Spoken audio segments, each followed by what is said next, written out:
Hello, dear students and study lovers. Good morning. Today we are going to discuss a story, The Umbrella by Guy de Maupassant, French writer. When we come to full name of this writer, Guy de Maupassant's full name is Henry René Albert Guy de Maupassant. And this story originally entitled in French Le Parapluie and written and published in 1884 in Latin French newspaper Gil Blas. As a matter of fact, we know Guy de Maupassant is basically known for his twist in his literary creation. He created about 300 short stories and 6 novels, 3 travel books, and 1 verse volume. As later on Henry Ohm found by this nature influence basically from him. Twist and the twist depends on the readers. हम आज critical analysis करेंगे इस story का और किसी भी writing में किसी भी लिटरेचर में यदि हम बात करते हैं तो सबसे महत्वपूर्ण बात होती है उसका क्रिटिकल एनालिसिस, जिससे उसकी थीम, उसका मैसेज, उसके आइडियोलॉजिकल अप्रोच ये सब निकल कर आती है। हम कहानी में जैसा कि हिंदी में और इंग्लिश में जब हम पढ़ते हैं टेक्सुअल कहानी तो उसमें हमारे सामने मौपासा का जनरली रहता है कि उसके बहुत कम कैरेक्टर्स रहते हैं जिनके इर्द ये सारी कहानी घूमती है। Basically he writes life like and there are a few characters but the main characters to revolve around the story. तो इस कहानी में हम देखेंगे कि बेसिकली 2 कैरेक्टर्स है, मिसेस ऑरिल, मैडम ऑरिल और मिस्टर ऑरिल। मिसेस ऑरिल के इर्द गिर्द पूरी कहानी घूमती है और हम टेक्सुअल रेफरेंसेस के माध्यम से जब इसका क्रिटिकल एनालिसिस कर रहे हैं तो थीम हमारी बेसिकल थीम है कि इस महिला का कंजूसीपन। लेकिन इस स्टोरी को मौपासा ने subtle irony, satirical approach as well as the humor backed and pegged over the ideological approach of the humor ground. ये बहुत इंपॉर्टेंट बात है कि हमारे राइटर ने बहुत ही व्यंग्यात्मक रूप से, बहुत बारीक व्यंग्य के साथ इसको प्रस्तुत करना स्टार्ट किया। मेन बेसिक थीम इसकी निकल कर आती है कि एक स्त्री का कंजूसीपन और अपने पति को अंडर कंट्रोल रखना, ये इसका आता है। लेकिन दूसरा और ये निकल कर आती है, इसकी थीम ये भी ली जा सकती है कि प्राय स्त्रियां जो घरों में इस तरह का अपने आप में बहुत रेज्ड एनवायरनमेंट क्रिएट कर देती है, एक रूलिंग एनवायरनमेंट क्रिएट कर देती है, वे socially are not able to perform in this way, वो इस तरह का परफॉर्म नहीं कर पाती है। हम कहानी में देखते हैं कि मिस्टर ऑरिल और मिसेस ऑरिल एक ऐसा कंफर्टेबल पेयर जोड़ा है जिनके पास पर्याप्त धन है, लेकिन इनके साथ एक ट्रेजेडी है कि इनके बच्चे नहीं है। मिस्टर ऑरिल वार ऑफिस में हेड कलर के रूप में जॉब करते हैं, लेकिन हम देखेंगे कि जो कहानी का टाइटल है, जो मेन बेसिक थीम में आया, दी अम्ब्रेला, ये 2 साल से एक पैच्ड अम्ब्रेले को लेकर ऑफिस जाते हैं जिसकी वजह से मजाक का कारण बन जाते हैं। और कहानीकार इनडायरेक्ट में ये कहना चाह रहा है कि वे पत्नियां, वे दाम्पत्य जीवन में वे स्त्रियां जो अपने पति की इस तरह से ध्यान नहीं रखती या फिर उनको फेवर नहीं करती, उनको बाहर मजाक का पात्र बनना पड़ता है। लेटर ऑन हम देखेंगे कि इसमें बाद में जब बहुत जोर दिया, वो बहुत ज्यादा हंसी का पात्र बन गया अपने साथियों में, ऑफिस में। तो मिसेस ओरिल जब दूसरा लेकर आती है तो 8.5 फ्रैंक में एक एडवर्टीज कंपनी का अम्ब्रेला ला कर देती है, जो पेरिस में कॉमन है, थाउजेंड्स लोगों के पास है।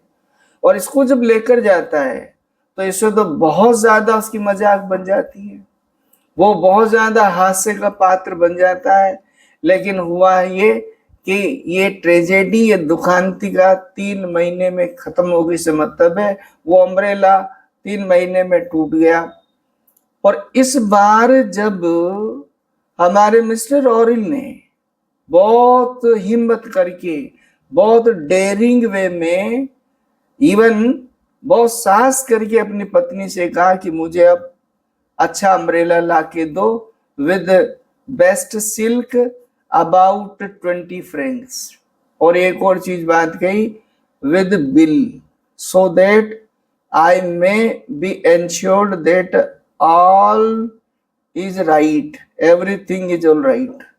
ये भी हमारा राइटर का एक सटायरिकल अप्रोच रहा कि एक पति को पत्नी पर ये विश्वास नहीं है, जो ये चाहता है कि बिल ला कर दे। दैट मीन्स वो इस स्वभाव की है कि उससे कहेंगे क्या और कंजूसी की वजह से लाएगी, यानी हल्की। आप देखो यहाँ पर कि उसने 20 फ्रैंक्स का जो छाता मांगा, उसमें भी हम पाते हैं कि वो बार्गेन करके 18 फ्रैंक्स में लेकर आती है और धमकी देती है कि अगले 5 सालों तक अब तुम्हें कुछ नहीं मिलने वाला। आप इनकी कंजूसी की हद है कि इनकी नौकरानी जिस तरह से नौकर पेनी अपने घर गृहस्थी के कार्य में बचा लेते हैं, बाकी मिसेज ओरिल की मेड ऐसा कभी नहीं कर पाएगी। मीन्स एक एक पैसे को।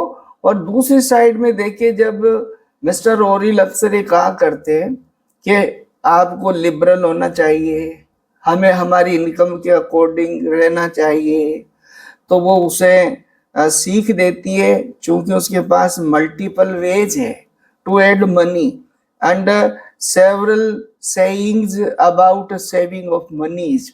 और वो कहती है कि कोई नहीं जानता अगले क्षण क्या होगा, अगले वर्ष क्या होगा, अगले समय क्या होगा, इसलिए पैसा बचा कर रखना चाहिए। यदि वन साइड हम लेते हैं कि वो एक प्रकार से मनी को इतना इंपॉर्टेंस देती है, पर दूसरी साइड आप देखो एक बहुत बड़ी राइटर ने छोड़ी जिस पर कभी उसका ध्यान नहीं जाता है कि एक दाम्पत्य जीवन में इश्यूज चिल्ड्रन होना एक परम, एक सामाजिक, एक नेसेसिटी है, जिस पर हमें राइटर ने कहीं भी पूरे उसमें उसकी तरफ से कोई अफसोस बताना या कभी उसकी बात करना ऐसा नहीं बताया गया। और हद तो तब हो गई जब थर्ड टाइम उसको नया जो 18 फ्रैंक्स में ला के दिया। पहले दिन वो बड़े उससे लेकर जाता है और ऑफिस में सबको दिखाता है, लेकिन पता नहीं क्या हुआ कि जब शाम को लेकर वो वापस लौटता है तो श्रीमती उसे देखती है और पाती है कि उसमें एक पैसे के बराबर उसमें छेद हो गया है। और इस पर वो बहुत नाराज होती है, इतना नाराज होती है कि टेक्स्ट में राइटर ने बहुत व्यंग्यात्मक 2-3 वर्ड का यूज किया, you brute, you have gone mad. इस तरह के शब्दों का ये मतलब है that husband is crossed under the thumb of a wife. एक पति जिसे अपनी पॉकेट अलाउंस के लिए पत्नी की मेहरबानियों पर जीना पड़ता है, ये यहाँ पर उजागर करने का प्रयास किया है। आगे इनमें इस तरह का जब डिस्कस होता है, घर में एक प्रकार का ज्वलंत माहौल रहता है, उसी समय घंटी बजती है और घंटी बजने के साथ इनके द्वारा इनवाइटेड गेस्ट आता है। उस गेस्ट के आने से 1 घंटे का वो तांडव थोड़ा शांत होता है और फिर उस गेस्ट को जब विषय मैटर जब सर्व किया जाता है तो पहले तो कहता है, क्योंकि मिसिज ओरिल उसे धमकी दे चुकी होती है कि अब किसी तरह का छाता तुम्हें नहीं मिलेगा। तो फिर वो बड़े सेंसिबल तरीके से वो हमारा मेहमान सलाह देता है कि भाई यदि इनको बिना छाते के जाना पड़ेगा तो कपड़े खराब हो जाएंगे, और कपड़े खराब हो जाएंगे तो उनको उनकी धुलाई का इतना पैसा आ जाएगा कि बात वही हो जाएगी। तब मिसेस ओरिल कहती है कि इन्हें किचन के छाते के साथ जाना पड़ा, और इस बात पर हमारा जो है मिस्टर ओरिल अपने आप में साहस बटोरते हुए कहता है कि वो किचन छाते के साथ बिल्कुल नहीं जाएगा, चाहे उसे रिजाइन करना पड़े। और इसके साथ जब वो ये कहता है, सुझाव देता है कि क्यों नहीं आप फिर यदि ऐसा नहीं तो इसको रिकवर करा ले, या जैसे ला मैटरनले एश्योरेंस फायर एश्योरेंस कंपनी जो कि एश्योरेंस देती है, क्लेम देती है, उसे करा ले। तो इस बात पर जब मिसिज ओरिल उससे कहती है कि तुम कल दफ्तर जाते समय वहां इसके क्लेम की बात करके आओ, तो वो फिर बोलता है कि मैं ऐसे छोटे से काम के लिए यहाँ नहीं जा सकता। ये सारे रेफरेंसेस हमारे, क्योंकि कहानी में करेक्टराइजेशन किया गया है, बोथ हैव बीन पोर्ट्रेटेड, इनके करेक्टराइजेशन से निकलकर सामने आए, what character she has, what character he has, and what are the demerits in their characters, what are to be counted and what are not to be counted। कौन सी ऐसी उनकी characteristics है जो अच्छी है, कौन सी ऐसी कैरेक्टरिस्टिक्स है जो अच्छी नहीं है, सोशेबल नहीं है। एंड स्पेशली फोकस आउट जो किया मिसेस ओरिल की कैरेक्टर को। मिसेस ओरिल के कैरेक्टर में कुछ एक दो गिनी चुनी बातें ऐसी हो सकती है जिनको हम पॉजिटिव साइड में ले सकते हैं, बाकी ज्यादातर इंटेंशन राइटर का जो है ह्यूमर के साथ ये बात रखने का, और फिर तो राइटर ने ह्यूमर को बहुत अच्छी तरह से अप्लाई किया कि जब गेस्ट उनका गेस्ट कहता है कि क्यों नहीं आप इंश्योरेंस कंपनी को दावा करते हो, ये बात उसको क्लिक करती है। हालांकि उसकी स्टार्टिंग में हिम्मत नहीं होती, मैनेज करती और जाती है। और हमें जब वो मैनेजर से बातचीत करती है तो वहां कुछ बातें राइटर डायलॉग के माध्यम से, कम्युनिकेशन के माध्यम से बताना चाहता है, जिसे हम बारीकी से पकड़ना पड़ेगा। कि जब वो ऊपर जाती है इंश्योरेंस कंपनी के ऑफिस में तो मैनेजर कुछ और लोगों के साथ बातचीत करता रहता है, लाखों की बातें करता रहता है। ये यहाँ फ्रेंड्स था, छाते को रिकवर कराने के लिए गई है और वहां वो लाखों की बातें कर रहा है, इससे वो निराश हो जाती है। मन में ऐसा होता है कि वापस चल दे, लेकिन वो जो वहां बातें करने वाले लोग एकदम चले जाते तो जाती नहीं है, और वो फेस करती है, मैनेजर से बात करती है। बहुत ही बारीकी से, बहुत ही सटल आयरनी के साथ हमारा राइटर कहना चाहता है, जो कि टू बी नोटेड डाउन, वो बारीकी से समझने की बातें हैं। वो मैनेजर से जब बातचीत करता है तो उसमें ये आता है कि भाई आप, हम छोटी मोटी चीजों के जैसे रुमाल हुए, या जैसे डोरमेट्स हुए, या आपके वो इन चीजों के हम वो नहीं देते, स्लीपर्स के, इनके छोटी मोटी चीजों के, झाड़ू जो ब्रूम है इनके, इनका इंश्योरेंस नहीं देते। लेकिन वो पूछता है कि भाई ये जली कैसे, ये हुआ कैसे। तब हम देखेंगे कि उसने दो तरह से बनावटी बातें कही। एक तो सबसे पहली ये बात कही कि पिछले सर्दी में हमारी चिमनी जल गई थी, और उस चिमनी की जो कॉस्ट थी वो थी 500 फ्रैंक्स, उसका भी हमने दावा नहीं किया था। इस बात पर मैनेजर को हंसी आती है, और मैनेजर को क्या, पाठकों को हंसी आती है कि इधर तो 20 जो फ्रैंक है उसको 8 फ्रैंक्स में खरीदा, बार्गेन करके खरीदा, 18 फ्रैंक में, सॉरी 18 फ्रैंक्स में खरीदा। और 18 फ्रैंक्स देखो, जब उसने कहा कितनी कॉस्ट है तो वहां 20 फ्रैंक्स बता रही है। तो एक तो यहां झूठ बोल रही है, दूसरा ये झूठ बोल रही है कि चिमनी जल गई और चिमनी की रेट है 500 फ्रैंक्स।